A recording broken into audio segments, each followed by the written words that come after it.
Heyo, welcome back. I hope you're having an incredible day or night wherever you may be in the world. And welcome to another Should You Pull video for Final Fantasy 7 Ever Crisis, the Monster Hunter event part 2, with weapons and outfits for both Tifa and Aerith. Tifa gets the Kirin suit, which has boost magical ability potency and Levin Blade Arcanum, making her a premier magical lightning DPS. Aerith, on the other hand, gets Kamura dress, which has boost heal and buff debuff extension, which is really nice to have if you don't have something like the floral gown, which gives buff debuff extension. Tifa gets the Kirin gloves, which looks really cool. It has 679 magic attack stats, 31 points of boost magic attack, and 39 points of boost lightning potency. It has an X sigil boost, and it deals 940% magical lightning damage to a single target, and if she has at least 50% HP, she raises her own magic attack by mid to mid potency. Aerith gets Kamura Wand, which has a very nice 324 heal stat, 46 points of boost HP, and 39 points of buff debuff extension. She also gets the heal boost and all cure spells its support materia, and for her command ability, she gets an high potency AoE physical attack buff, and if she has at least 70% HP, a high potency AoE magic defense buff. So let's compare Kirin gloves to Zynoga Blade. Kirin gloves actually has a higher primary stat. They have pretty much the same R ability points. Sadly, both have total points of 70. They both have X sigil boosts, and the command ability is where they really differ.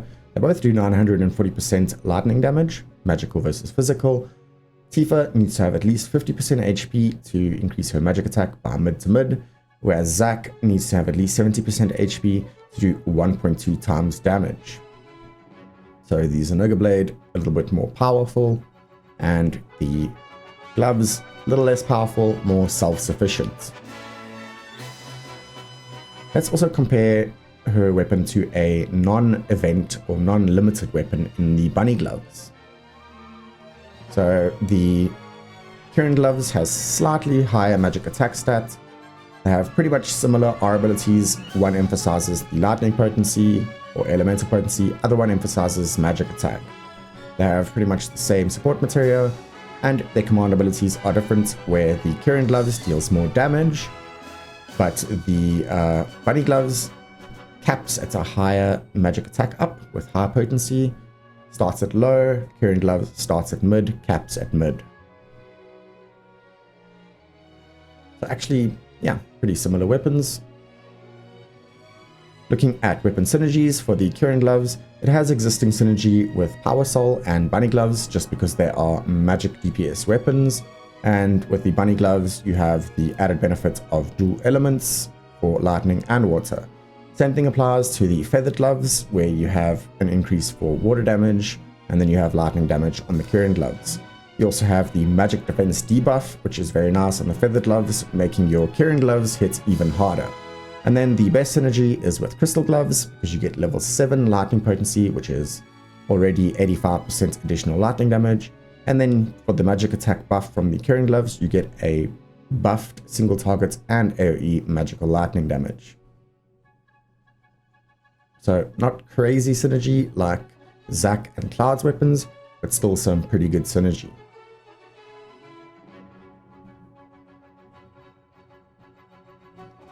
The sub-weapon value of the Kirin gloves is unfortunately pretty bleak, because it only has total of 70 total R ability points. Of course, the magic attack stat makes it a pretty good magic DPS sub-weapon, but stats are much less important than R abilities for sub-weapons. So in the end of the day, as a sub-weapon, it does have a standard, lightning potency. Most of them have 39 points, but overall it's not good because the magic attack is so low. Next, we look at the Kamura Wand versus Arctic Star.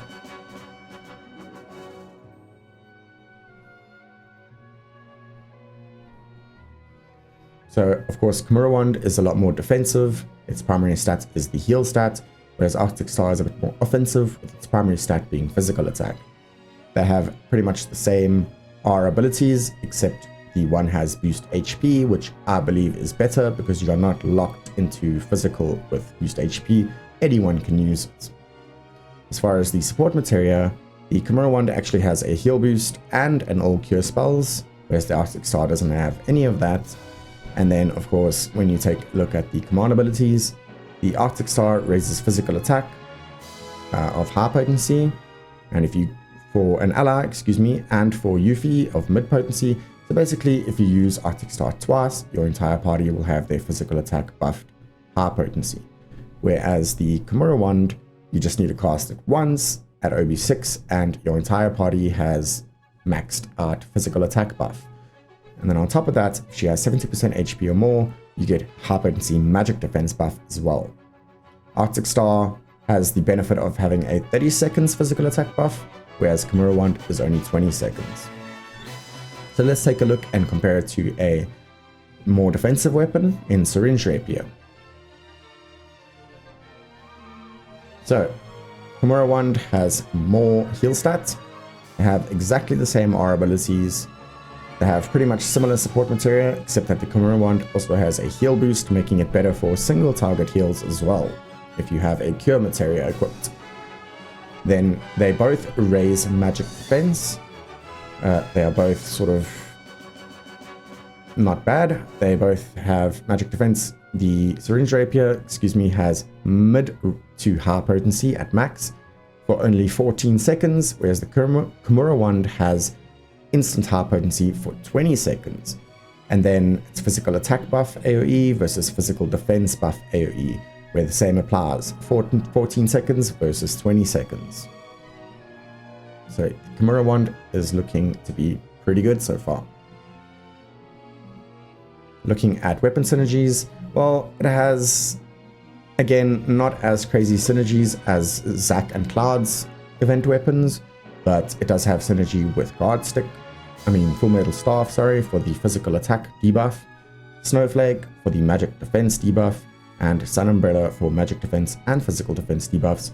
Those are all powered up by the buff debuff extension, and the physical attack up makes Sun Umbrella's physical defense down even better. But the best synergy is with Floral Wand, where you can raise the physical attack of your entire party, which combos really nicely with the physical defense down of the Floral Wand. And of course, the Floral Wand is also a physical based weapon with a high physical attack stat, so that benefits as well. And then the buff debuff extension makes the wind resist down last longer. Sub-weapon value, it has a total of 85 R ability points, making it already infinitely better than Tifa's Kirin gloves. And it has boost HP, buff debuff extension, and a high heal stat, making it a great sub-weapon for both healers and supports.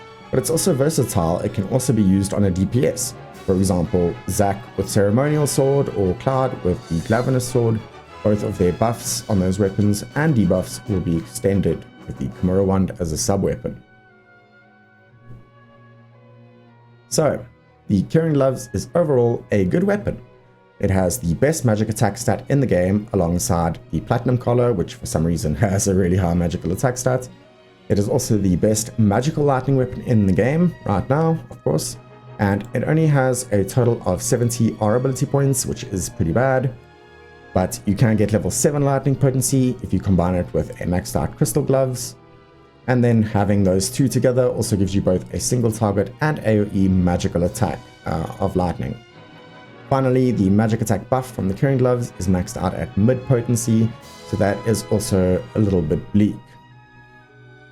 So yeah, not a bad weapon, not an incredibly insane weapon, but I would say a pretty good weapon overall. Couple of reasons to pull for the Kirin gloves is if you somehow don't have a strong lightning weapon already, if you're a newer player maybe, or if you specifically want a DPS based magical lightning weapon and you want it right now, because most of the magical lightning weapons aren't that strong, but they bring something like debuffs, magic defense with Thunderbird, for example, physical attack, magical attack with electro cannon. And I'm sure there'll be more magical lightning DPS based weapons, but if you want it right now, you could pull for this. Also, if you have a high overboosted crystal gloves, this is a pretty good one to pull for. or if you're planning on using TIFA a lot, because this is pretty bad as a sub-weapon. Then the Kamura wand is a fantastic weapon. It has the best heal stat in the game, combined with Fairy Tail and SP Rapier. It has 180% buff debuff effect duration with the outfit, and it is very versatile as mentioned as a sub-weapon. It is the ultimate support weapon pretty much for physical teams against magical enemies. It also has a versatile support materia for healing potential. It's got the boost heal for a single target cure, and the all cure spells if you don't want to bring Fairy Tail. It also outshines similar existing weapons like Arctic Star and Syringe Rapier. So a couple of reasons to pull for this one is if you are using physical teams a lot that don't have their own buffs like Ceremonial Sword and Glavinus Sword. It's also great coverage for physical teams versus magical enemies. And if you need a good third slot sub-weapon, this is pretty nice as well, because some builds are kind of complete with the main weapons and 2 sub-weapons, and you can kind of just fill in the third slot, and having HP is good for pretty much everyone, and buff debuff is great for support characters and DPSs with their own buffs and debuffs. Also, you want to pull for this more or less only if you can OB6 it, because that's where its real power comes out. Other than that, you want to pull for it if you don't have a good physical attack buffing weapon, or you don't have an AoE magic defense buffing weapon. So, final thoughts. For the Kirin gloves, it is definitely not a must-pull weapon in my opinion. It is the best magic attack lightning weapon at the moment and makes TIFA the de facto magical lightning damage DPS. For now, I believe there will be more similar lightning magical damage weapons in the future. Sadly, the 70 total R ability points really counts against it. But in the end of the day, it's more or less equivalent to Zack's Zinurga Blade, except for the fact that Zack's can do more damage faster, but kind of requires the Ceremonial Sword to get its physical attack up really quickly, whereas Tifa's does less damage than Zack's, but doesn't need a second weapon because it buffs itself, although that buff is only mid-potency. Other than that, I'm not very sure if it's worth it as a limited weapon, because, I mean, previous limited weapons like Protector's Blade gave magic attack to all allies, while still having a total of 85 R ability points. And if you compare it to a non-limited weapon, is 5 points of magic attack stat, 90% more elemental damage on the command ability, and a slightly faster magic attack buffing with a lower ceiling actually enough to justify investing in a limited weapon over a non-limited weapon? I'm not sure. So the difference between these two weapons is actually not that huge, and the one is limited so you won't be able to get it much more, and the other is not limited so you can wishlist it, you can get it with tickets, etc. So in the end of the day, it kind of depends on you and how you play the game. Obviously, if you love TIFA, you love the outfit, you love the weapon, then for sure, go for it, you know, just enjoy the game, don't be too min-maxy. And also maybe you're a huge Monster Hunter fan, and in that case, go for it as well. It's really up to you how you want to play the game, and of course, if you have enough resources, go for it. If you're a free-to-play, I'd say be patient, skip it, and wait for a non-limited strong lightning magic attack weapon. Final thoughts on the Kamura wand is a bit different, honestly. It is not a must pull, but it's actually close in my opinion. If only we had some way of seeing future banners and weapons to see if something similar that is non-limited would come out anytime soon. It's definitely possible considering weapons like Centipede and Syringe Rapier, which are pretty similar, but you never know. Also, I don't really have anything bad to say about this weapon. It has standard total R ability points with 85, it has useful R abilities as a main hand and a sub-weapon, it has the best heal stat in the game, so it works well with Fairy Tail, and its own support materia with the heals. Yeah, it's got a longer debuff duration, debuff duration should I say, than other AoE buffing weapons.